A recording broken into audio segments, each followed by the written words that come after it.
And we're back. What is up, everyone? Welcome back to the Star Wars Stuff Podcast. My name is David, and my only exclamation is into the Mandoverse. So tonight's episode will be directed by none other than one of the directors of Into the Spider-Verse, Peter Ramsey, Chapter 21.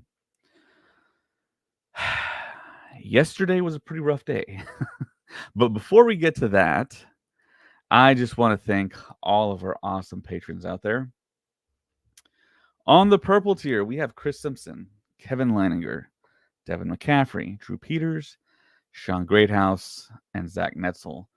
On the red tier, we have Fenrir526, Maya Morris, Texas Vader 76. On the black tier, we have Maka, Tawatala, Nathan Shank, Evan O'Paker, and Liam McCallion. Thank you so much for being the awesome patrons that you are. And of course, like, comment, subscribe to the channel. It helps out the channel tremendously if you haven't yet. And back to what I was saying earlier. So yesterday feels like a week ago now. Of course, you know the Star Stuff podcast will be in London, and we applied for a lottery to win panels, especially the big two, the Lucasfilm panel and the Ahsoka panel, and we got the results yesterday. And I believe there was some type of communication that was sent out that today would be the last day we would be notified if we won the lottery um, drawing for the panels. And you know what our stance is on the lottery, especially Colin's stance. We don't like it. There really should be a better way to figure out how to get fans in panels, but you have to take in all the factors, the size of the venue. But then the argument for that is maybe they shouldn't hold Star Wars Celebration in a venue that can't kind of accommodate more people than are allowed. So the short of it all is we did win one panel. We won the Lucasfilm panel in the overflow stage for Twin Suns. And it looks like it's a tiny, tiny room on the map. And of course, a lot of people won multiple panels. And it's luck of the draw. Last year in Anaheim, I was lucky enough to win about 5 panels. I won the Lucasfilm Showcase. I essentially won everything except for the Mando panel, which at that time slot I was going to meet Ewan McGregor anyway, so it was kind of a wash. So I really wasn't that distraught. But this year, we only won one panel, which is a bummer, and it's very depressing, to say the least. I wanted a podcast yesterday, but I just really wasn't in the mood. And there's a lot of people out there, a lot of big time Star Wars people, a lot of Star Wars podcasts and personalities. They really didn't win much either, which is another interesting thing. But something that a lot of you I don't think know is I am one of the moderators for one of the big celebration groups on Facebook, and I was going through all the pending posts, and so many people won so many various combinations of panels. You had people winning everything except maybe Ahsoka, or everything except maybe Lucasfilm. Very rarely, I think, anyone actually won Lucasfilm, Ahsoka, and another major. It was either they were missing Lucasfilm or missing Ahsoka. There's a couple people I saw that won Lucasfilm and Ahsoka panels, but very few and far between. Hey, how's it going, Derpy?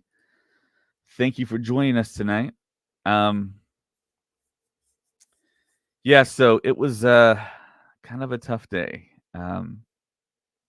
But we will be in the Lucasfilm Showcase overflow room, and we'll be able to see every announcement up close and personal. Yeah, Derpy on YouTube here saying I'm anticipating Ahsoka. We are too. We just didn't win that panel. So I'm not sure if we're going to be able to get in there because there is an overflow line that we can get into, but I think everyone and their best friend is going to be in that line. So it's going to be a tough situation there to try and get in. Um, Obviously, with the lotteries, they don't want anyone to camp out. That was the whole kind of reasoning behind it. I guess for safety reasons, for fire code reasons. Derpy says, I'm be real. I have no idea what's going to happen from here on out. Yeah, if you're referring to the Mandalorian, yeah. A lot of people, if you watched our after show last week, a lot of people really were like, "Where's the show going?" For me personally, I love it. I love the fact that we don't know where we're going.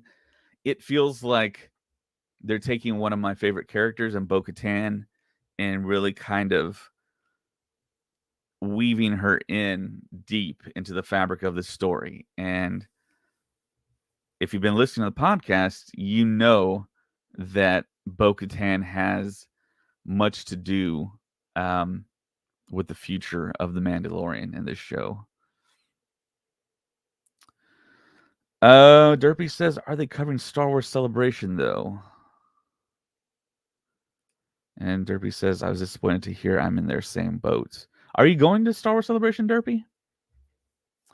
So about 1 week from today, myself, Josh, and Colin from the Star Wars Stuff podcast will be in London. And a lot of people are already there. A lot of people started their vacation, their Star Wars vacation last weekend. So I'm going to start this weekend. I'm technically going to start my Star Wars vacation around Friday at 5:30 p.m. Central.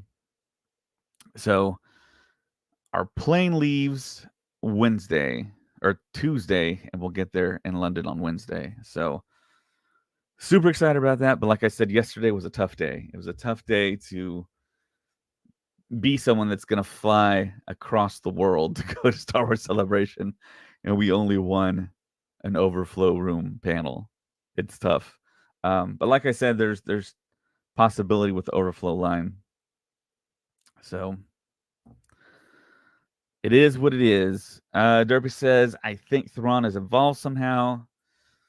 I think the big question is the whole TIE Interceptor, TIE Bomber aspect of the show for The Mandalorian. And the episode where Bo-Katan's castle got bombed on Kalevala. Who has the money? Who has the resources to actually pull that off? We know Giancarlo Esposito is going to be in the show as Moff Gideon. It feels like it's about time for him to show up, either this episode or next episode. So that's what I think we're all kind of anticipating, and we're going to maybe learn more about his situation, his status in the show. Derpy says, "No, I'm not. Unfortunately, I wish I could go to Star Wars Celebration one day." Yeah, it's a must do. It's a bucket list type thing for any Star Wars fan. Star Wars Celebration, despite some of the drawbacks that I think we've talked about a lot on the podcast, is worth going. You meet lifelong friends. It's Star Wars 24/7. You wait in lines, and you can just randomly turn around and just start talking Star Wars to the stranger behind you, and you'll probably get a really good conversation going and maybe make a friend for life like we kind of did at Star Wars Celebration. Orlando, Chicago, Anaheim. And if you have a podcast, that's even better because you'll find out people listen to you from all different parts of the world, and it's an incredible thing to hear people say, "Yeah, we've heard of you, but we're not too familiar with you," and then that kind of gets the conversation going. Usually, it did in Anaheim a whole lot. Derpy's bringing up the fact the live stream coverage is going to be a thing, but we just don't know exactly what they're going to live stream. If you go to the Star Wars Celebration website, it will say there that panels will be live streamed. It just doesn't designate what panels. And unfortunately, in Anaheim, they didn't stream any panels to the Celebration live stage or out into the internet. So it was kind of like you have to follow people who are either blogging or live tweeting all of the big announcements, which was unfortunate.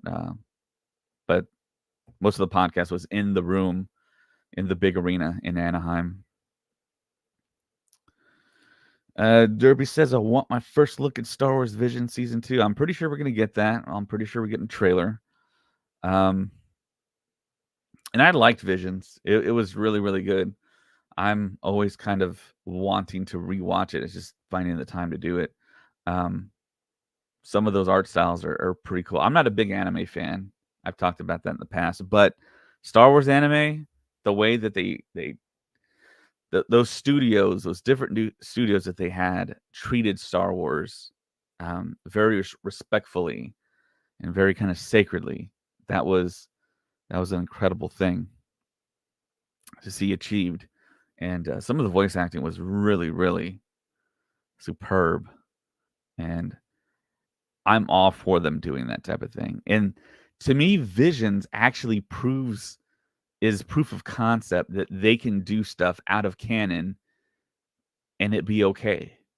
I think that's one of my bigger criticisms now about Disney Star Wars. It's they're afraid to leave canon. You can have canon, but you can also do stuff outside of it, just like Star Wars Visions. It's like just do the thing. I think it could be successful. One of those projects that they can maybe mine is The Force Unleashed. Do a Force Unleashed live action thing, or even animation, and just have it there and just have it not be in the mainline proper canon. So Derpy also says on YouTube, her Ahsoka trailer drops. So yeah, of course, we're totally expecting an Ahsoka trailer during the Ahsoka panel. Maybe something during the Lucasfilm panel, because if you remember last year, during the Lucasfilm panel, they dropped a Mando season 3 trailer in there. And then when they did the Mando panel, they dropped the same trailer with additional footage, which made me kind of jealous. But it was pretty awesome, man. There's nothing like, and you'll hear this from a lot of people that attend these Mandalorian premiere red carpets when they see the first 2 episodes on a big screen. You'll hear people say the Mandalorian is meant for the big screen. And I'm totally in agreement for that. The music, the quality of the effects, the CGI, it's feature quality. And I always say it, if I was running Lucasfilm, I would put the finale in the theater. I mean, there's so many ways to make money here off of The Mandalorian, because we've heard the reports that Disney Plus is stagnant. It's plateaued.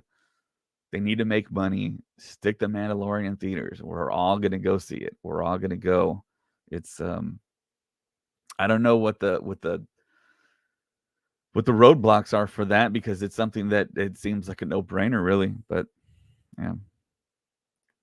Derby says, you think we get a small behind-the-scenes thing for Acolyte? I think we're going to get a huge thing for Acolyte, actually. I think during that Lucasfilm panel, they're going to show us footage, stills. They'll probably bring out the cast. We might get a trailer. I'm anticipating a trailer because Acolyte has been shooting for a while. They have enough shots to do a trailer. And I'd be disappointed if we didn't get anything Acolyte, because we got 0 Acolyte stuff last year at Star Wars Celebration Anaheim 2022. So they need to come with the goods. We really need to see something with Acolyte. So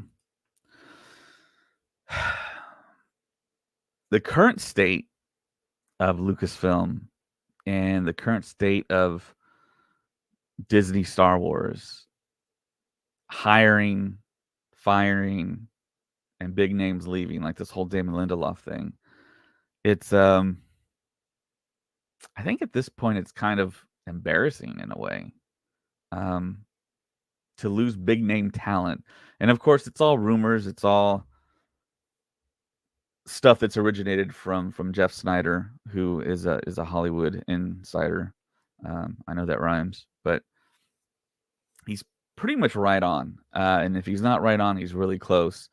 And the stories that are coming out are that Kathleen Kennedy brought in Damon Lindelof, which is terrific. It's kind of another JJ type of scenario where a creator, a very respected, award-winning creator, was brought in to Star Wars to create something. Works on it for an entire year, just about. Has his own writers' room. Dave Filoni participates. But then apparently the way the story goes, Kathleen Kennedy hired her own director of her choosing and didn't fill Damon in the loop. So Damon essentially created something, but was kind of taken away from him in a way because he didn't get to select his director of his choice. So that's when we got that comment from South by Southwest where he said a Star Wars film / TV show has to be great. Otherwise, it just shouldn't exist. What is up, Commander Chris Stinger? So at this point, it feels like Celebration kind of really lost a lot of momentum going into a time where we should be, what the name indicates, we should be celebrating Star Wars. There should be a lot of momentum going into Star Wars. And of course, we have the report of 3 new films being announced. The Taika Waititi film, which is another kind of strange topic, because we all kind of thought that was kind of shelved, along with the Sean Levy film that no one knows anything about. And then the Obaid Chinoy film that has Stephen Knight now as the writer. And it's going to be interesting to see what they announce, see what they put together, and see what we get. How hard of a sell is it going to be? I'm just kind of curious about the crowd and the crowd acceptance to what they're going to supply.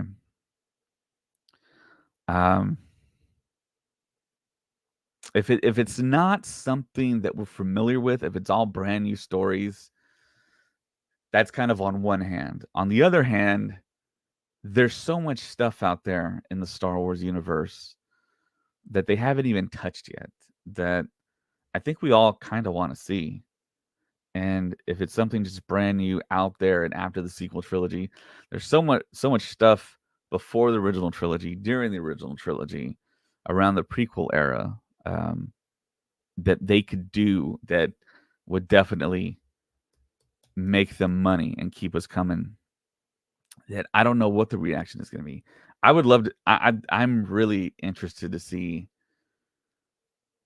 I don't think it's going to happen, but when Kathleen Kennedy takes that stage, what's the reception going to be? It might be all cheers and claps and everything, but it's I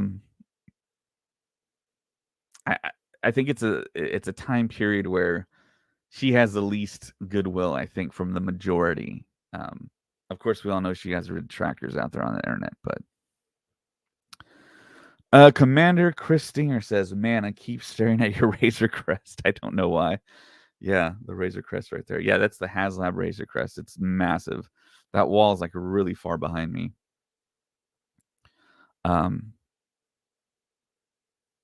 I really wish they didn't blow it up in the series. I think the popular belief is that Mando will get another Razor Crest sooner or later. If Mando leaves the Creed or leaves the Children of the Watch, he's going to need to bounty hunt again, and he's going to need another big ship. He can't do it in the N1. Commander Chris says, I wonder what the movies will be about. I really wonder that too. The Taika idea seems interesting. And of course, we've talked about it. The Taika stock has gone down with Thor: Love and Thunder and all the plates that he's spinning. I mean, he's a big name. He's talented, but he has so many distractions that when a director comes in, I want them to primarily focus on Star Wars. And to me, it's a really, really tough sell for someone that's that busy as he is, because he has an Apple Plus series coming out. He's doing his FX series. He's got like 3 or 4 projects that he signed on to do. And then he's going to do Star Wars on top of that. And if it's a new planet, new characters, totally new story, that stuff's going to have to be built from the ground up. That's a lot of work. And back when Ryan Johnson was awarded a trilogy for that same kind of concept, new characters, new story, separated from everything that we've ever known, it takes a lot of work. And Ryan Johnson decided to do Knives Out, do a Knives Out franchise, open his production company. I knew at that moment that there's no way he's going to do Star Wars and do it justice. But yeah, that's where we're at right now. Celebration is a week away, and in case you didn't know, there will be no celebration next year. Nothing in 2024, but 2025 we will have another celebration. Uh, Personally, I'm hoping that it's in Texas because I live in Texas. I wouldn't have to fly anywhere. I can drive to either Houston, Dallas, or Austin, or San Antonio. San Antonio would be preferable, but you would think it'd be something like Dallas or Austin or Houston. Um, but yeah, one can dream. That would be my dream scenario. I could maybe even stay at my house, and I have people that live in other parts of Texas, so I could just stay with them. Um, because yeah, we're going to London, and it's halfway across the world. So, and joining us, we have none other than the myth, the soar, the legend, Craig Four. How you doing, Craig? I feel like a mythosaur waking up from slumber for this 3 a.m. insanity. As the new head of Lucasfilm, as you could see, I've been named new head of Lucasfilm. I've decided that releasing a show at 3 o'clock in the morning may have been the worst decision I've ever made here at Disney. Okay. And what we're going to do is we're going to release it at 8 o'clock Eastern Time so parents and children can enjoy it together. I know that sounds crazy,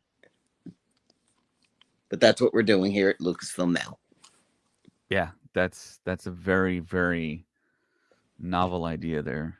Yeah, I Do you mean remember as a it's kid, like a new episode of something, a show you really liked came out and you wanted to watch it with your kids or your dad or your mom or and yeah.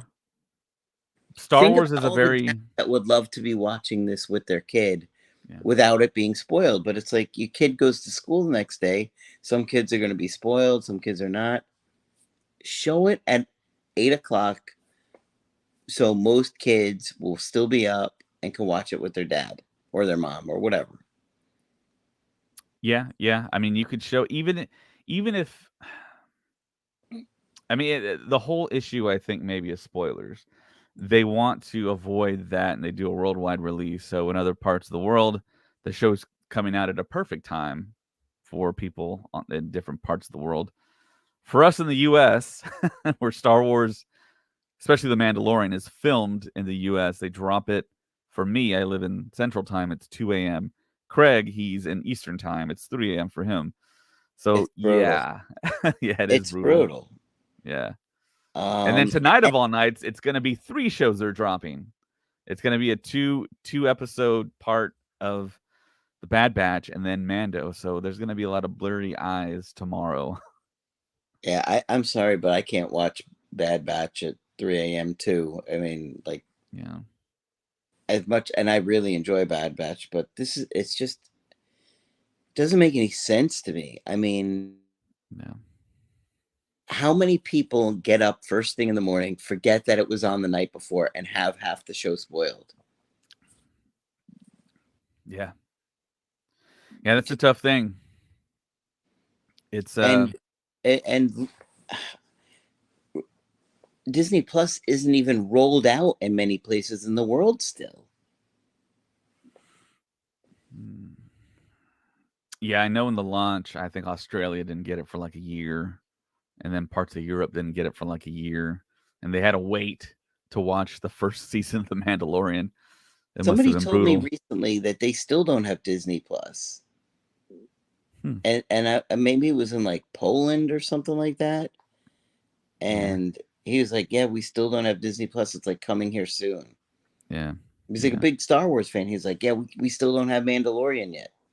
yeah. And that feeds pirating video and all that stuff too. And yeah, it's just, I mean, there's a lot of strange decisions that are being made over at Disney and Lucasfilm. It just doesn't make a whole lot of sense. Um, I mean, if you release it at 8 p.m.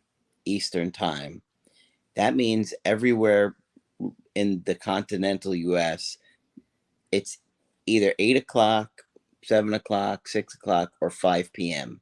when right. when people are just getting home from work, and so you'll have to wait. If your dad gets out of work at 5 o'clock or whatever, and you want to Uh, watch it with him, you're watching it at 5:30. yeah, yeah. Late to the party agrees it's complete nonsense that Disney Plus will still drops these shows in the middle of the night. Don't drop your stuff when It's viewership is insane. lowest. It just Yeah, doesn't make it's any sense. You want to release a new episode when the most people are going to be able to watch it at once. And how many people are staying up to watch this at 3 a.m. or 2 a.m. or midnight? I mean, if you're on mm, the West Coast, midnight isn't horrible, but yeah, yeah. I'm kind of lucky in the fact that right now I'm working from home, so I can kind of afford to do this. mm, Um, but I think once they're gonna slowly start making us drive back to work in April, so I might not be doing the pre-show after show thing. But yeah, it's Commander Chris says, "Man, you guys look burnt out." No offense. We just took a nap for like a few hours, then had to wake up. yeah, we're tired. we're, Yeah, it's yeah, it's it's exhausting. Like, yeah, yeah. but then It it's like if definitely is. you don't stay up, and then you feel like, oh man, I like honestly this season it's been good, but I enjoyed season 2 better so far. Yeah, In the first 4 episodes, if you like 3 better, I could see why, but I personally like 2 better so far. And I mean, think about it. The first season, oh my, I would have missed Boba Fett's return or Bo Katan appearing. You know what I mean? yeah, yeah, yeah. A lot of people were spoiled. They didn't want to be spoiled with the whole Keller and Beck thing, and it was weird that so many articles like just dropped immediately, and so many people got spoiled for that, which is unfortunate. But That's what I'm saying is like if you wake up and you just forgot, and you go to sleep, and there it is right in your face. Nobody waits. yeah, yeah, I mean, people just are, I mean, some websites or groups are, they give it a couple days, but it's like you're lucky if you get. It'll be a miracle if you get 48 hours. oh. Yeah, I agree. That's item number 376 on the scratch your head. Why did they make that decision? Type thing for Star Wars under Disney. But It just I makes no mean, sense. yeah, it is what it is, and it's kind of a rough thing because people will say, "Well, don't check your social media," but it's like if that's like your routine, it's kind of hard to avoid those spoilers. And I think most people try and avoid to post things. I know with us on the podcast, we kind of try and hold things until Sunday, which is a really long time. Hmm. And I really want to talk about stuff with people and listeners, and it's like you can't because you don't know who's seen the episode, who hasn't, who's waiting to watch it with their kids, like you say, and it's a tough deal, man. But it's You it's could just be one of those getting things. so many kids excited to watch it with their parents at a reasonable time. Everybody sees it together. 8 o'clock. I think that's a real reasonable time. 8 o'clock Eastern time. I mean, how did Last of Us do? What time did that come out? Well, that's like the dream time slot right there. It was coming out like at 9 p.m. for me Central. So, and they So when the Super Bowl aired, they aired their show on a Friday and let people know, hey, look, we're gonna air it on a Friday instead of Super Bowl Sunday. Then when the Oscars dropped, they said we don't care about the Oscars, we're still gonna air The Last of Us. So I cared about the Oscars. I watched the Oscars, then I watched The Last of Us afterwards. But yeah, it's kind of Lucasfilm, Disney being kind of out of touch in a way. I mean, they're the chain reaction that happens with dropping these episodes early in the morning. It's It it just kind of makes hurts. it just makes no sense. Yeah, yeah, I don't know why they're thinking midnight. Prime yeah, time every week, exactly. Prime time every. That's what I'm trying to say. yeah, Prime yeah. time. Hell, I remember being a kid watching Golden Girls new episodes with my grandma. Even Golden Girls got this right. Yeah, and you can't make the argument that hey, look, it's a streaming service that because HBO Max does this and they do it well. House of the Dragon was had tremendous viewership. The Last of Us grew in tremendous viewership. It's it's a little disappointing, but they got us. We're staying up. But for the podcast, I mean, for podcast purposes, it's we're kind of obligated to watch it. But yeah, Both it of is our listeners unfortunately. will be very disappointed. Yeah, if they didn't get their Mando pre-show here, but Listen, they have a lot of reasons to be disappointed with us, but we don't want to give them extra reasons. yeah, yeah. So Evan, who's on the other side of the planet, he says good morning. It's morning for him. Um, also, Give the old Han Solo. yeah, another awesome patron, Maka, who is in California, who's gonna get to watch it at midnight. Not as bad. Is in the chat here. Um, Chris in the chat, he's saying I'm on the East Coast and I'm not even up for the shows. I just have a bad sleep schedule. Yeah, my sleep schedule has been hurting because every Tuesday night I try and take a nap, wake up, and try and podcast here, and then watch the show, and then do a post show afterwards. Um, Commander Chris in YouTube states when Clone Wars was out, I was in middle school and I stood home when I heard they brought Republic Commandos back. Man, man, Clone Wars. It feels like it was like a lifetime ago. When that dropped on Cartoon Network, and it was I think the early 2000s, and I was actually really hyped for it, and especially the Jendi Tartakovsky Clone Wars. I really love that because that was between Attack of the Clones and Revenge of the Sith, and that was the first appearance of General Grievous, and that was the first time we are going to see him in action. I really fell in love with those shorts. I don't remember where they aired those shorts initially, but they came out on DVD after the fact, and I bought them, and they were pretty good. They were really awesome. And They're when only like people 3 minutes long, weren't they? Each Yeah, episode. yeah, extremely short. But I mean, you had all the Jedi in action. I mean, it was a terrific series. And then when you had the DVD, you could watch them back to back to back to back, and make a full kind of complete thing out of it. And then, of course, Filoni's Clone Wars dropped. At that point in time, I was a very young father. Um, my youngest daughter just turned 18 on Sunday, so I think they came out kind of a little bit after because it's going to be the 15th anniversary of the Clone Wars, and I remember No. having a toddler at the time and just not being able to make the time, not even being able to afford cable back then. But and that's when DVRs just dropped, and I've told myself I want Cartoon Network, and I want to be able to watch them recorded, but I just couldn't afford it at the time. Um, Evan says, "What is the best time to release worldwide?" I mean, where I am, it drops at 9 in the morning. Maybe do it by time zone. I mean, I just don't think there is an ideal answer. Yeah. for worldwide, because I mean London's like what, 5 hours ahead or 6 hours ahead, and Australia's like 17 hours. So I don't think there's an Right. ideal time, but I think, you know, where does where does Disney Plus have the most viewers? Yeah, because if you set it up to where The Mandalorian dropped at 8/7 Central in the US, you're gonna have the issue of all the people on the other side of the planet that have Disney Plus getting VPNs and then logging in that way, and they're still gonna stay up to watch it because they're gonna want to watch it live. Yeah, it's I kind just of think you a just go with weird 8 predicament. p.m. Eastern. Yeah, It all of the US is 8765.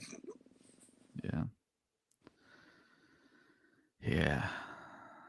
So yeah, we're about an hour It away from The certainly makes a Mandalorian lot more dropping. sense than 3 a.m.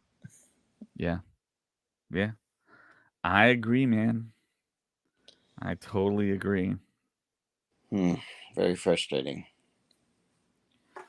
So 2025, that's the next celebration after next week's celebration. Where do you think it's going to drop? You think it's going to be Orlando?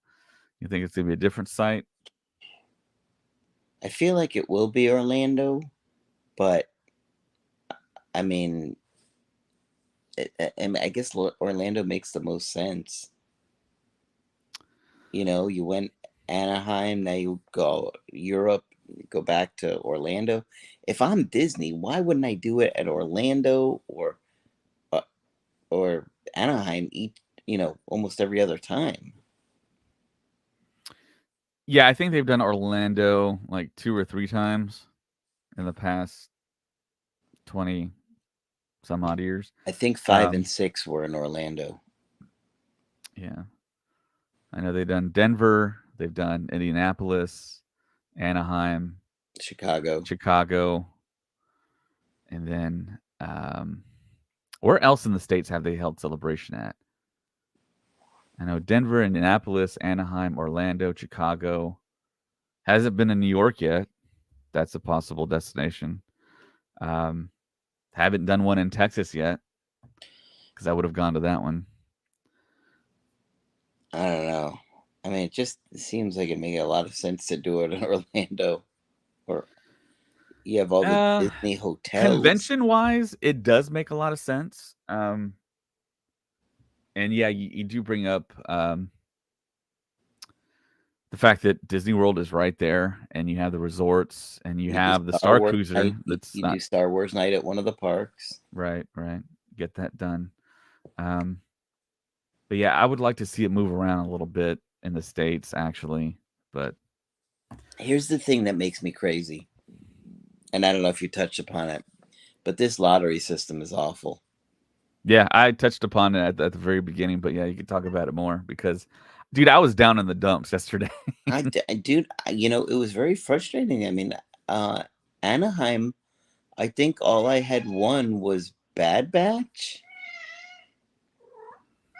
and so that's Boris. He's upset about this 3 a.m. release too, because Yeah, I'm sitting where he was sleeping on the couch. yeah. Evan says he remembers when Game of Thrones was 3 a.m. there in his part of the world. So yeah, he gets. I guess it all comes back around here. He's getting Mando at 9 or 10, I think, his time, 10 a.m. So yeah, it's just one of those things, man. But I think there are better solutions to what's going on, like you said with the lottery. Even Well, Chuck J in the podcast, I had a conversation with him. I'm going with him to London actually next week. hmm He brought up some really really good ideas as far as how to handle the lottery system. Um, well, they let, and the thing that's so upsetting is how many seats were empty. yeah, that was disturbing. In Chicago too. Um, hmm did you sit with us at the episode 9 panel in Chicago?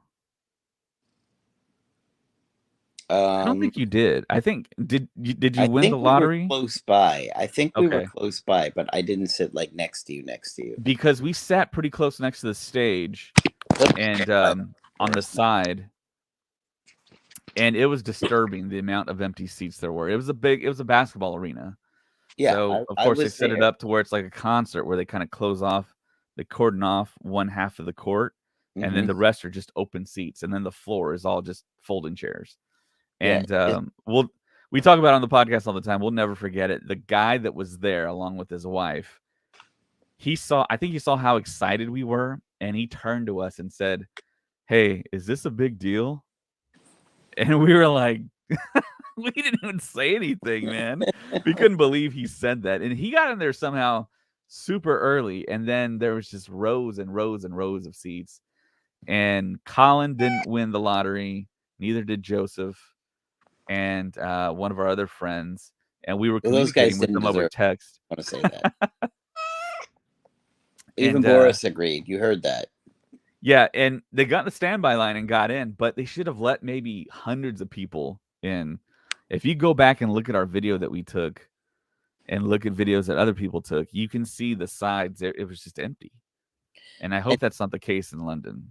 okay, and how horrible was it for the uh, big panel? I guess it was in Orlando when front and say center stage, all the way back was Nissan people that were just showing off the Nissan cars, had all the best seats when we had slept overnight on the floor and we were pushed to the back. There's Boris. Yeah. Yeah. That kind of thing happens at the Super Bowl too. Most of those people in that stadium are just corporate people. That's why the whole like cheering How do you do aspect that is to kind your of weird. fans? Like I people wouldn't. that have been there all night sleeping on the floor, they should have been treated like these are our ultimate fans. Like these are the people Yeah. that are, and instead they have all these people for Nissan. Like, give me a break. They don't even care about the event. Yeah. And then last year it was, I think, Volkswagen. They were trying to Stupid. do ads for that electric wagon, and they Think had it about there on the red carpet. what does that tell the people that were there? And I'm sure I Yeah. have that footage because remember I filmed it. I'm like, this is infuriating. How you were there, right? Yeah. Yeah. When Harrison came out and John Williams played. It's like, think about it. All these people traveled around the world, waited in line for close to 24 hours or whatever it was that we waited, 18 hours, whatever. Yeah. And we're pushed aside for Nissan. Some attractive model for Nissan that's just standing there going like this to the Nissan Rogues that are just sitting in the display room. It's like, Yeah. what are you doing? Like Disney, these are the people that you should be like, these are our ultimate fans. They should get rewarded. Yeah. Yeah, I totally agree, man. It just It's doesn't just make one of any. those corporate things that they kind of buy their slot, and we wouldn't be in this predicament at all if I was able to obtain a VIP pass. I've been trying for years now Good to luck. They purchase sell a out in VIP 12. pass. I've tried too. They just sell out too quick. They sell out in seconds, and I thought that it was like a myth that you could get maybe a VIP pass, but people have tried to tell me, "Hey, look, I'm just a normal person. I've worked it to where I have my desktop, my laptop, my iPad, my I've phone, tried it. all simultaneously going all at once, and somehow they get through and they're able to buy VIP passes." I've tried it. I've tried. So, I mean, what are so you yeah, gonna late to the do? party loves Nissan. So actually, we bought a Nissan Rogue a couple of years ago. We leased one, not the actual Rogue One Nissan Rogue, which would have been fantastic because that Nissan Rogue actually came with a Death Trooper helmet, which was kind of a wild promotion. But and then those went on eBay, of course, and sold for thousands of dollars. But Really, I didn't know that. I yeah, did yeah, not you know. bought one of those Nissan Rogues from the Rogue One marketing campaign. You got an actual Death Trooper helmet, I and didn't. I don't remember that. the chrome plating on the back said Rogue One. Which is exactly what you want your Death Trooper helmet to say when you're walking around in it. Yeah, you don't want to be wearing that helmet because the visibility is not that great. But um, yeah, that's just a little tidbit there. But yeah, I was down in the dumps, dude, yesterday. I wanted a podcast. I wanted to release something, but I just wasn't into it, man, because we won the Lucasfilm panel Twin Sun Stage, which is a tiny little overflow room when I'm about to fly halfway across the world. And just on the other side of the wall, they're all there. But so many people reported that they didn't win anything. And it's like, wow. So James, our other co-host that lives in California, he bought tickets. He applied for all the panels, didn't get a single one. That's what's so upsetting. That's why that's No. honestly, that's a big reason why I didn't want to go to London, honestly, because I Yeah. would have been furious if I'm spending like what, $5,000, with airfare, hotel, badges, food, taking time for work, and you don't get a single one. That was the big reason why I didn't want to go. Yeah. If it happens in the US, it's not as brutal as going to London for that. Yeah. Yeah. And knowing there will be 1/3 of those seats will be empty. Yeah. That's why I think we're gonna attempt the whole standby line thing because we've this will be my fifth celebration, But and we we all tried to know. stand by line, remember? And we literally were first and ran, and there were still people there in that line. Do Yeah. you remember that? Well, last year, you and your buddy, what was your like strategy to get in? You basically said that you had friends in there, which We you got did. there. I lined up outside at like 5 o'clock in the morning. Um, and there was like hardly anybody in front of us, Yeah. and they let us all queue up, and then we literally ran. They made you go from the queue all the way up through the convention center, which you have no idea where you're Yeah. going, to line up. And even though we must have been in the first 20 people, 25 people, there Yeah. was already a line there. Yeah. They were already lined up. And so I think that all the people that had booths there and had extra people at those booths just walked right up into the front of that line. And not one person, not one that had gotten and waited for hours got in. Not one. In fact, none of the people that were in the line was there in front of us. I have footage of it to show that we were literally like the front of the line, rushing as fast as we could. Then we had to run through the convention center,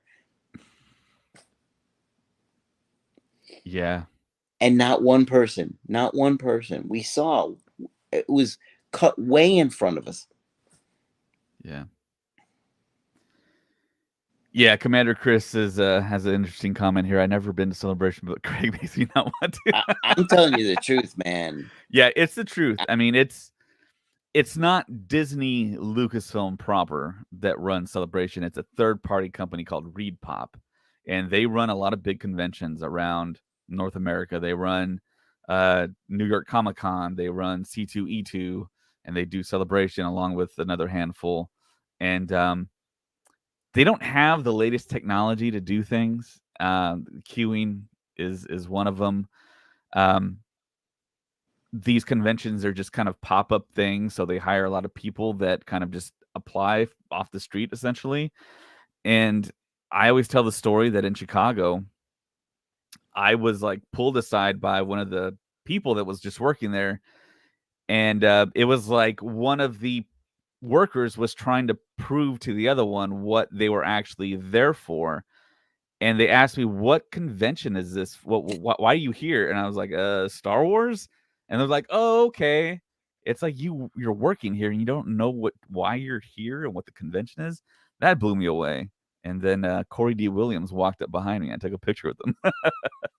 So that was actually a pretty cool thing that happened. But What year was the one in Anaheim where I'll look it up. I want to show you guys yeah, the footage, prove what what's happened. up, Schletsky?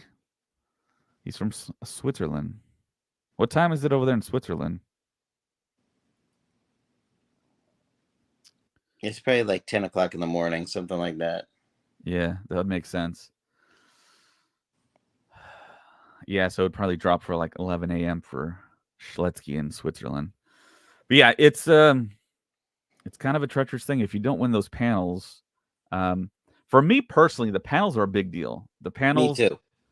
because I for like it feels like decades now. What I'll do is I'll even take time off of work to watch panels from like Comic Con and Celebration before I was going to all these celebrations, and that's where you get all the big news. That's where you get it from the source. That's where you get all these exciting announcements. And to be there in the room while this stuff is happening, you're there at essentially a historic event that's taking place, and you see all the creators Well, and here's the all. problem. Yes, that's all wonderful.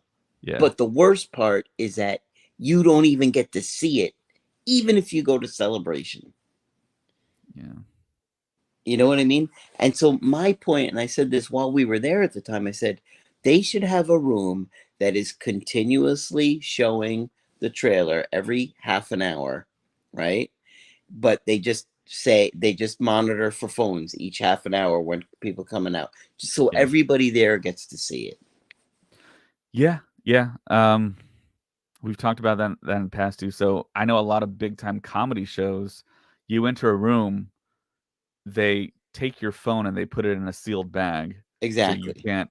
But even that shouldn't even be necessary. I mean, going to Celebration, being there in person, and being in that room or in the overflow rooms or next to the Celebration live stage, you should be able to. If you pay the money to buy the badge, even if you live down the street, you pay the money. The badges are expensive. You pay that money to get there. Then of course you're going to spend more money on the floor. You're going to buy souvenirs.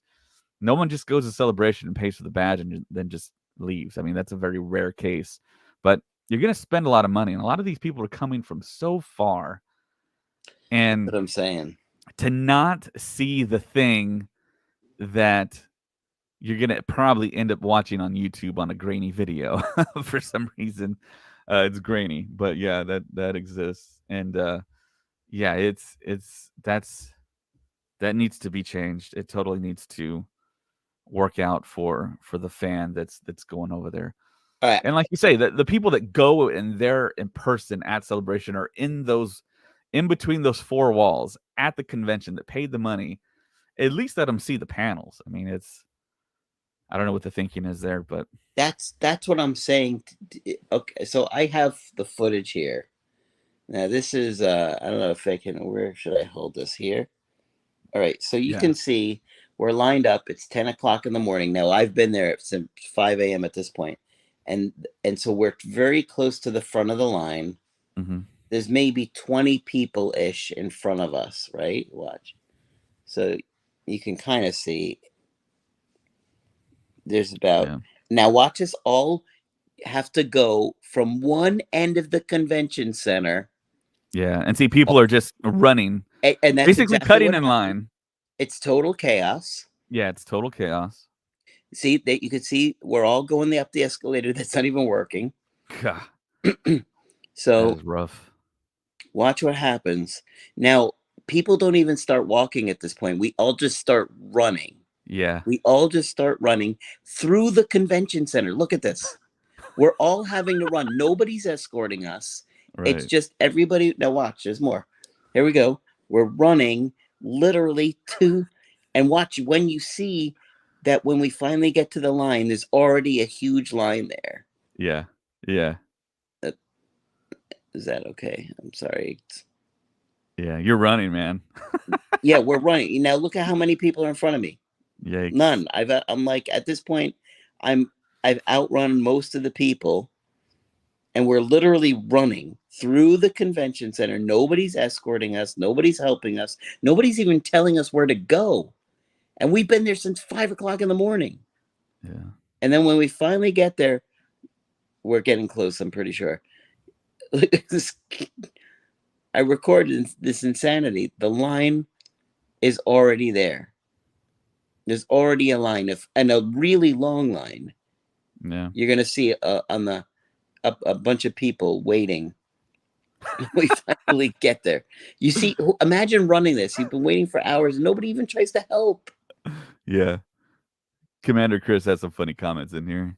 He Like, says, "This okay, looks there like cop we're body cam video." exactly. But we're getting there. But look, you're gonna see all these people lined up. Yeah. Yeah, it can be super chaotic. That's the thing. That's why I wanna buy that VIP badge, because that VIP badge guarantees you entry into every single panel you wanna go into, and you sit up Okay, front. see how far back in the line we are now, Yeah. and all these people are coming, and it's just like, how are all these people here in front of us? I mean, there were hundreds of people in front of us, hundreds. Yeah. We're like hundreds of people back. Yeah. Yeah, it's one of those things where you have to, like, plan with friends and have friends strategically placed and maybe have someone on the inside to know what is the best strategy, where to line up, where to just But strategy-wise. we went exactly where we were supposed to go. I'm not sure if there's any much footage where you can see how far back we are, but it's like we went as exactly where we were told to go. We were literally at the front of the line. We ran all the way Yeah. through, and still there were hundreds of people there in front of us. It was just bizarre. Yeah, you remember Orlando 2017, right? At the 40th panel?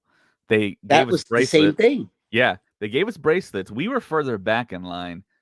They gave us bracelets. They told us to walk around the empty space and come back around, and everyone was, like, kind of unsure where to go. So some people in front of us left and went to another part of that big space, but we just continued on, and I just followed you guys, and I was just like, "Well, I It think it's was over there," but total chaos. yeah, it is.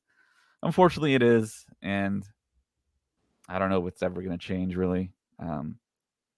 I have some friends. I invited actually Kevin to be on the podcast. He has London Excel Center 2016 experience, and and he's in California, so I think he's actually awake. If you're watching, Kevin, join us and come on and talk about your Star Wars Celebration 2016 London experience, I because know it it's was very chaotic, but at this point, yeah, you can see there's a line of people, yeah, right? Now, none of those people were in that queue that morning, and those mm, people were none of those people. They were all just standing around. Probably few hundred people back we were, and like, how were they there? You could see that the convention center, they don't even line the people to go. Like, let's bring all these people in and it's just getting treated like that is just yeah, awful. They don't treat the people that line up overnight well. They don't treat the people that get there early well. That's why I didn't want to go to London. yeah. So yeah, my buddy here is saying the dumbest thing is that they have their own app with features only badge holders can access. At the minimum, they should let everyone with a badge stream the panels on the app. Makes a lot of sense. I don't know. It just doesn't seem like they care too much about the people that are spending the most money to Yeah. travel for these things. It can be a whole lot better, and make more sense for the fans. But In fact, in Orlando, it was crazy because we were further back, but we were in this giant room, huge. You guys have to mhm. imagine this giant, massive room, and Yeah, I all can these fit people. several jumbo jets in there. Yeah, exactly. More than that, more than several, more like a fleet. Well, yeah, yeah, in in like the grand total like E- volume of the place, yeah, it's massive. And the people that were working it had no idea.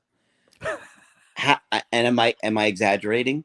No, Nobody even knew what they were doing. And so we just, all these people that were way in front of us in the line, I was further up in Anaheim, but people just started walking around this room in circles yeah. because we didn't know which way to go. Yeah, yeah, that's what I was talking about earlier. Because yeah, they gave us, like, our bracelets, and they're like, "Walk this way," and then we're like, "Okay, well, where do we go?" There's no direction. Nobody knew. Yeah, nobody knew. The Yeah. people that were working it had no idea.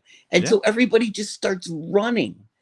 And then on top of that, we because we like outran a lot of the people and got in there.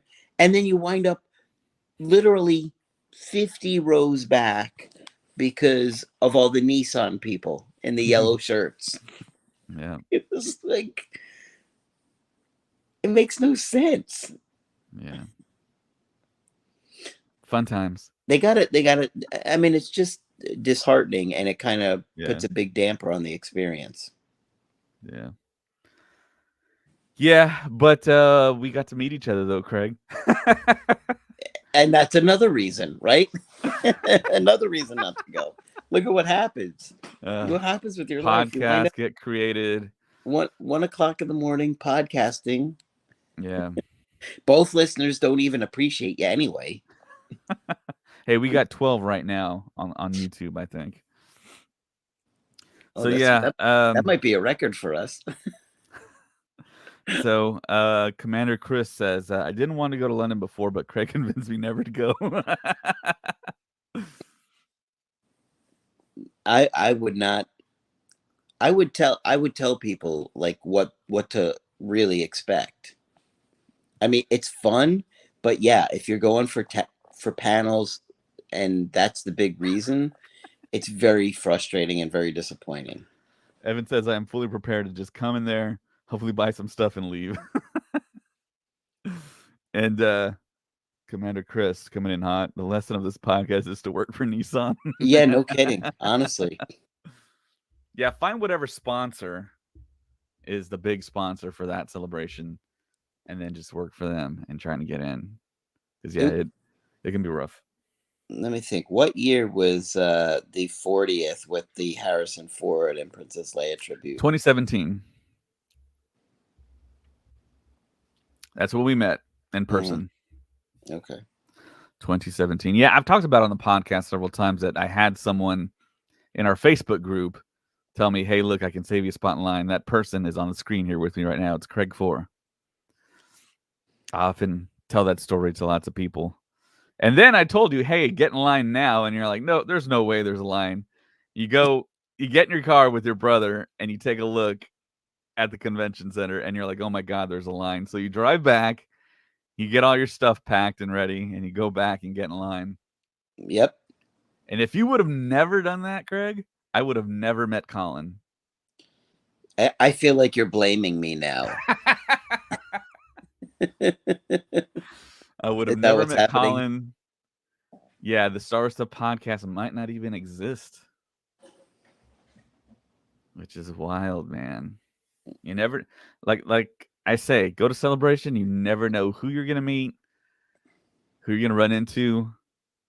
Last year was terrific in Anaheim. I ran into so many Star Wars people. I ran into Steve Sansweet.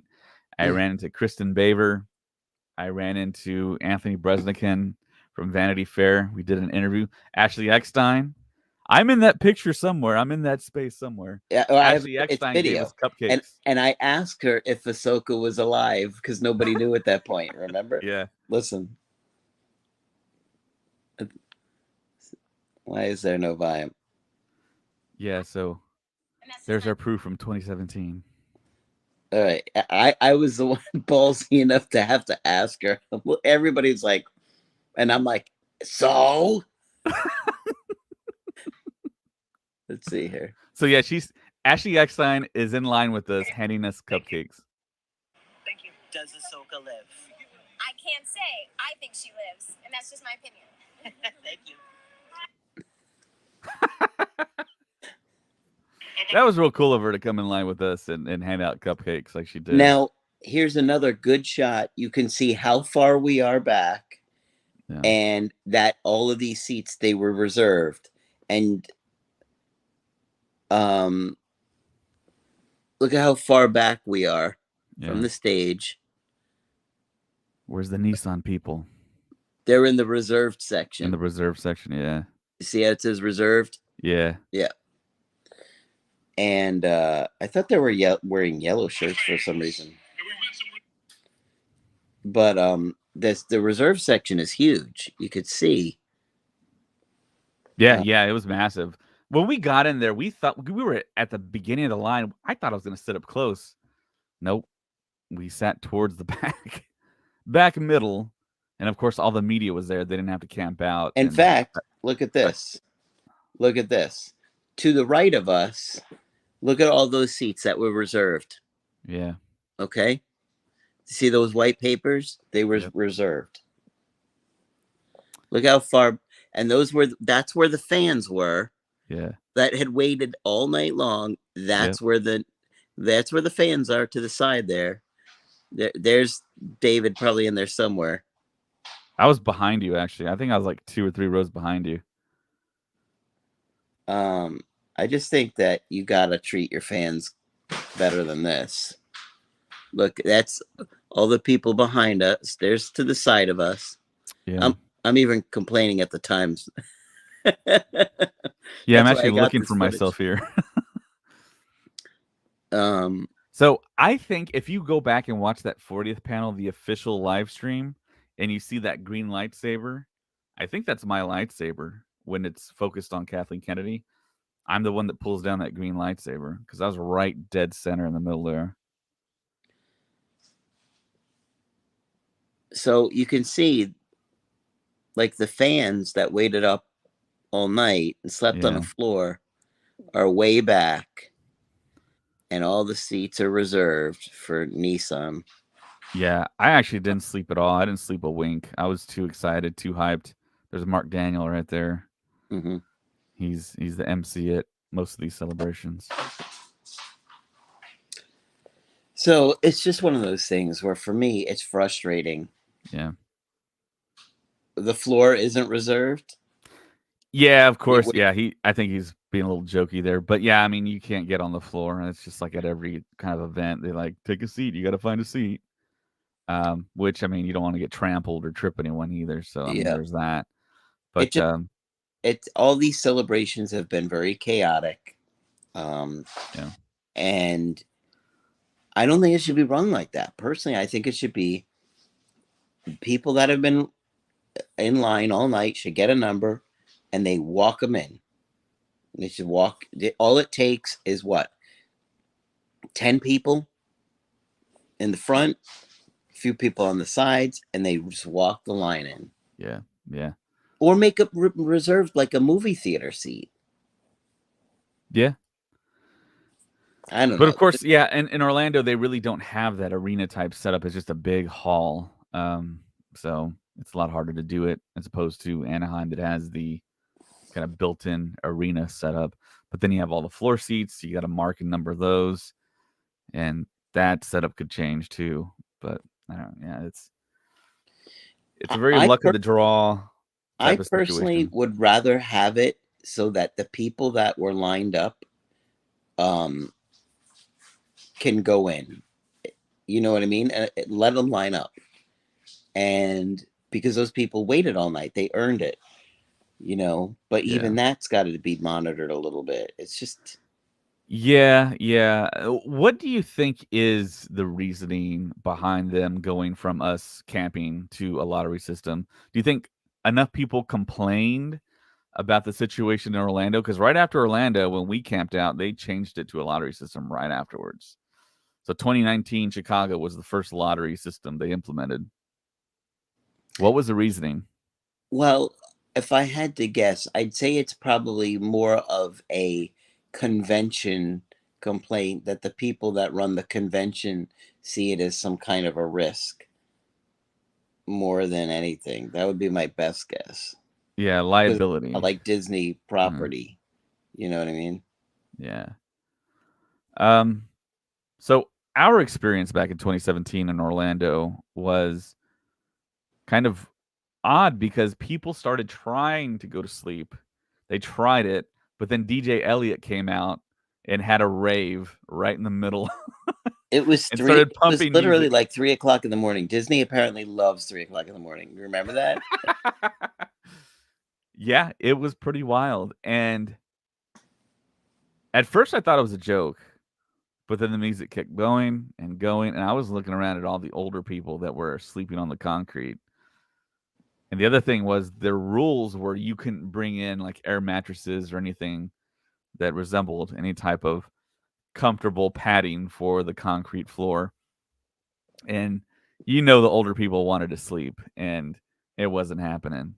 Some people were able to sleep through all the noise, but Well, the poles that were holding up the, I don't know, the cues, they kept falling down every time you barely touch them. They would fall and they'd rattle, ding, Yeah, ding, ding, ding, ding, ding, and then everybody would go, "Yay!" yeah. I But think I then finally knocked one down last year in Anaheim. who did? I did. I think you were in line, and I think I went under, and my bag got caught on one and pushed it up, and it It's fell. so And easy to knock them down. You barely yeah, touch them, and then the whole place like erupts, like it was a waiter dropping a dish or something. yeah. So yeah, shout out to Chuck J. He drove me 16 hours from Texas to Orlando. That was a And wild then you drive. guys did to Anaheim too, right? Did you drive Yeah, to? we drove to both coasts essentially, and that I think that was a 22-hour drive. That's brutal. That's It wasn't brutal. as Then you brutal for need like a Anaheim. day to recuperate. Chuck, I think, has a mutant gene that he can drive and not fall asleep. One gene, the whole thing is a mutant. He's got several mutations, probably, but yeah, yeah, he pulled it off. I was I was glad that we made it without incident there, but I'm not sure if we're gonna do that again because that's a lot. But I don't know. He just got a new car, so we might drive to Orlando If it's in Orlando, if it's in. Yeah, exactly. why do you think they're not doing one next year? Um, because there's nothing really to promote, nothing really to announce. I know they'll have Acolyte. That'll be new. They'll have Andor season 2. That'll be new, and that's it. Right now, they can pump both of those. They can maybe drop the 3 announced films that are supposed to hit.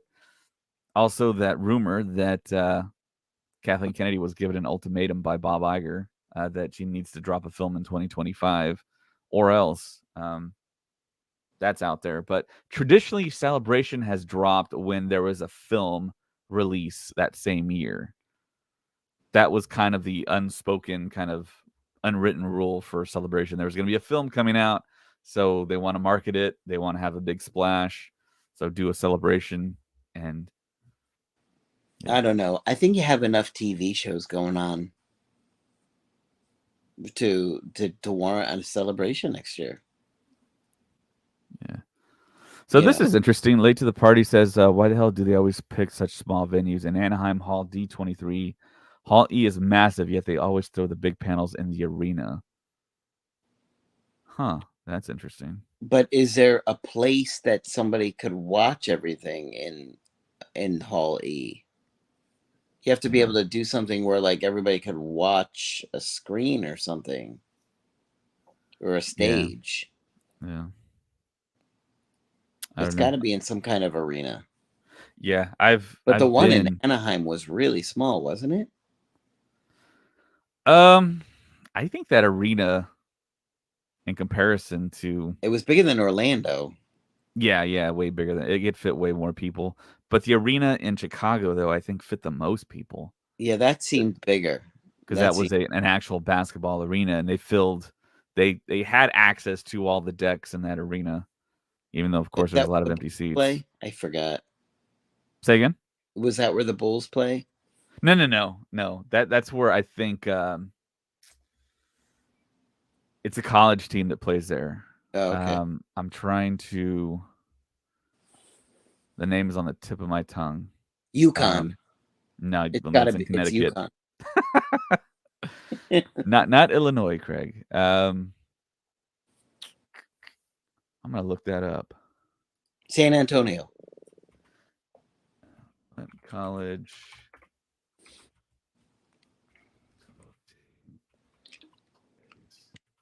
Chicago was fun, but remember it's snowing? That was wild.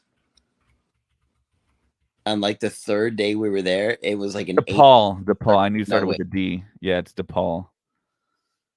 Do you remember that massive blizzard? The Wintrust Arena at the McCormick Place. McCormick Place. Yeah, that was it. Yeah. Do you remember that? That blizzard? Yeah. That was cool, man. I liked it. I rarely see snow in South Texas, and Colin was actually chauffeuring me around. in the snow, going fast, so the snow actually looked like hyperspace driving through it. It's pretty cool. What? Yeah, it did. What year was Chicago? 2019. Let's see if I can find the footage of the snow. I remember walking across that little bridge and the snow was coming down. It was like a blizzard. Yeah, at some points the snow did get really, really bad. And I think we took video. The convention center was pretty nice. The convention center unto its own was like a small city. Massive ceilings, massive rooms. It was nice. I liked it. And it was in like the heart of Chicago. But it was a pretty cool place to be. Yeah, Chicago was fun. Lots of unused Okay, space too. here's footage of me in the snow. Look at my jacket. Wow. Look at the sky. Wow. What's up, Liam? I only have Yeah. a short clip here, but you could see the snow flurries were so big. Yeah. Wild. Yeah, that was wild. It was April 14th, and they were getting snow. Yeah. I've heard people over there in the UK say that it could snow. It could be sunny. It could be very cloudy and wet over there. I mean, the weather is just unpredictable over there, which I'm all for, like inclement weather.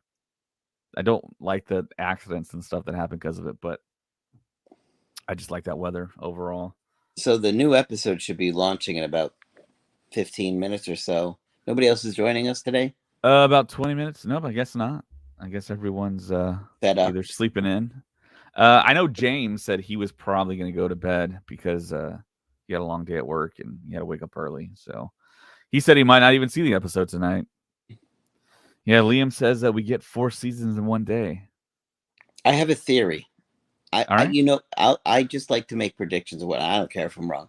But what if, because Christopher Lloyd is supposed to be in it this season, what if he's the one that winds up taking care of Grogu? What do you mean taking care of Grogu? Like just taking him from Mando? Grogu's got to go somewhere. I think he sticks with the Mando, with Din Djarin. No. I mean, after the flashback. When Kelleran Beck is in that Nubian starship. Yeah, maybe he gets dropped off on Naboo or something, and I don't know. Yeah. I mean, we're expecting him in the show, and what's he going to be? I just thought, oh, he'd be interesting to be taking care of Grogu. Yeah. I'm not sure if we're going to get that story continued tonight. I got a feeling we're going to see Moff Gideon. We're going to find out the story about how he avoided the tribunal. And it's Peter Ramsey directing, who is one of the directors from Into the Spider-Verse. And he seems Luke like he's should have actually just executed Moff Gideon. Yeah, probably should have, but you know how that story always works out. But and Giancarlo Esposito is a terrific actor as well. So He I is wouldn't want great. him dead. I really like his character. Yeah. I know some people don't, but I think him with, like, if Thrawn winds up being in it and him and Thrawn are like, I think it'd be great. Yeah.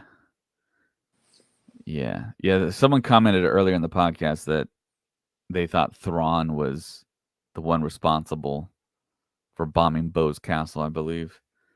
I think so. For sure. Assume he knows everything. Yeah.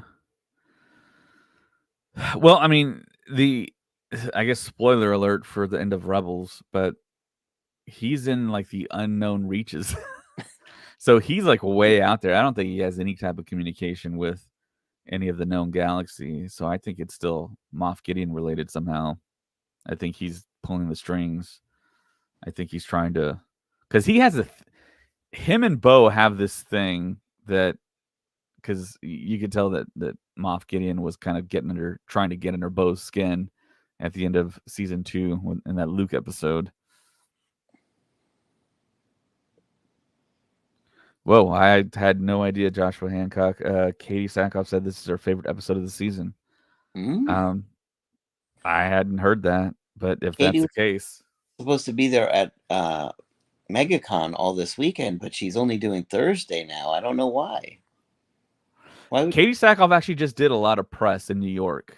She was on The Talk, I believe, on CBS, and I haven't seen the whole interview, but she talked a lot about the Mandalorian, as you would expect. And she's told a funny story a couple times with Grogu, how she kind of acted like Grogu was actually a living, breathing being and started talking to Grogu, and it's shocked her when Grogu turned his head and made a reaction, and the puppeteers had been listening in and they controlled it and freaked her out a little bit. Yeah, Chuck says, I still don't believe Thrawn is doing anything in relation to the Mando storyline. Yeah, I don't think so either. I think all that Thrawn stuff's going to be held for Ahsoka and maybe like a post-credit scene at the end of the season or something. So he doesn't think that Thrawn was behind somehow the attack with or Moff Gideon or somehow. No, I don't think they're even. Well, I if think he's anything, still way out there in the unknown parts of the galaxy. so do you think that Thrawn has had any contact with Moff Gideon or no? At this point, he's not even had contact. No, I don't think so. It's two separate kind of storylines. I think Moff Gideon is like a crony compared to Thrawn. But yeah, I don't think he's Liam's a crony. I think he's going to be high in up there. comparison to what Thrawn is. Thrawn is a Grand Admiral, and I think Gideon is he is a Moff, but he's a Moff during kind of the dead time of the Empire, and there's just splintered Yeah, but cells he of the was Empire. a notorious one, though. Right, but I don't. He was pretty notorious from what they allude to in the show. Yeah, he was super evil. And Because like you said, he was even notorious. in season 1, where Apollo Creed is, he's like, I remember this guy from Rocky 3. No, but remember they were in the cantina that's been shot up, and he was like, or they were talking about Moff Gideon, and they were kind of like, oh no. Yeah. Remember, like it was like the finale of season 1, and they're trying to escape, and Moff Gideon's outside with all the Death Troopers. Yeah. And they seemed pretty freaked out that it was Moff Gideon. Yeah, with Jason Sudeikis and that other scout trooper talking about how I think Moff Gideon just shot a guy for asking that question or something. Yeah. Something along those lines. But I think it was Din Djarin who was like, I think it's Moff Gideon. And then they were kind of like freaked out. They're like, wait, Moff Gideon? How could it be him? Yeah. So he had a reputation. That's my point. Right. So Liam asked, what's the timeline versus season 4 of Rebels? Is this after Ezra and Thrawn go missing? Yes. I think so. Yeah. Because Rebels is before A New Hope. Yeah, Rebels. I think Rebels is even before Rogue One. Well, I mean, that's just a couple of days, but I would say yes. Yeah. And apparently there's a rumor out there that Ahsoka's going to do a time jump. We're going to actually see maybe some Clone Wars action happening. That'd be awesome. But yeah, I would love a live action, even if it was like a limited series, a live action Clone Wars, kind of show the big aspects and the big battles. That would be a lot of money, big budget, but that'd be great to see. I think that would a live action Clone Wars film, a standalone film, would be awesome. And they got to hurry up with that because they're not getting any younger. Chuck says, I do not even believe Thrawn is involved with anything to do with the Empire anymore. Yeah. He's mad at him. And he says 7th Fleet should be part of the Chiss Ascendancy at this time. Yeah, if you're reading any of the Thrawn books, you should know what he's talking about. But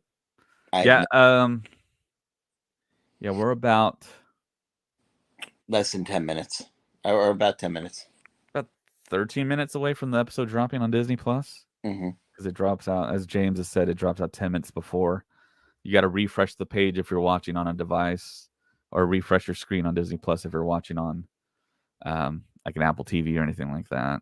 So, but yeah, I have no idea what's going to happen on tonight's episode. I want to say we're going to get a new character introduction for this season. Maybe a Moff Gideon, maybe Christopher Lloyd's character popping up. But it is interesting what Joshua just said here. Katie Sackhoff said this is her favorite episode this season. Josh, if you're still in the chat, where did you hear that from? Because I haven't heard that. I hadn't heard it either. Yeah. And if you're new to watching us here on YouTube, subscribe to the channel, hit like on the video, and everyone here hit like if you can. It helps out the channel and our podcast tremendously. So thank you very much for that. And yeah, any last predictions you got, Craig, on what is possibly gonna happen, or what you think they are kind of leading to?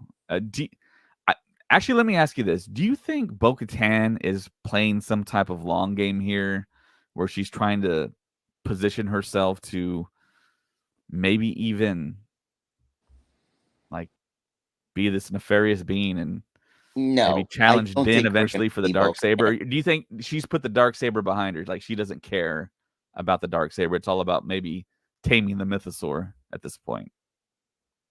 I don't think she's gonna be a villain. At least not anytime soon. I don't see that happening.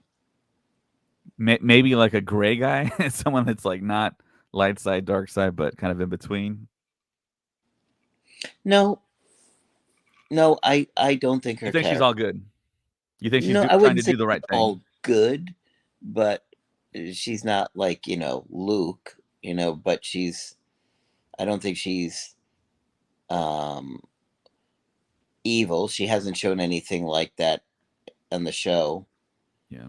I think she's going to be more like teamed up with Din Djarin or whatever. Maybe they won't fight.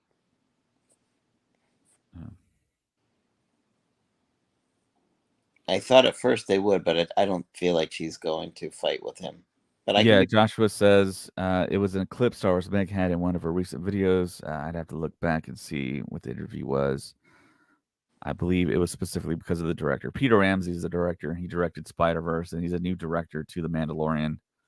So, yeah, I hadn't heard that. I'm trying to. I really have no idea where they're going with this episode, but yeah, I don't think anyone really does. And I think it clocks in at like 41 minutes. So it's a little bit longer than last episode, which was the shortest episode, I believe. So essentially, it's 35 minutes of actual footage when you remove the opening fanfare and then the credits and all that stuff. So I thought it was Dallas Bryce Howard or whatever. Is that her name? Yeah, yeah. I think maybe next episode, but I know for a fact Peter Ramsey's directing this one. I don't know. Let's just hope it's a good one. Yeah. All right, and I think with that, we're gonna let you guys go and possibly do a post show after it ends. So if you're still awake wherever you are, or if you just woke up, you might see us back on YouTube. So we'll see in a bit. For Craig 4, my name's David, and we'll see you in a bit. All right, bye.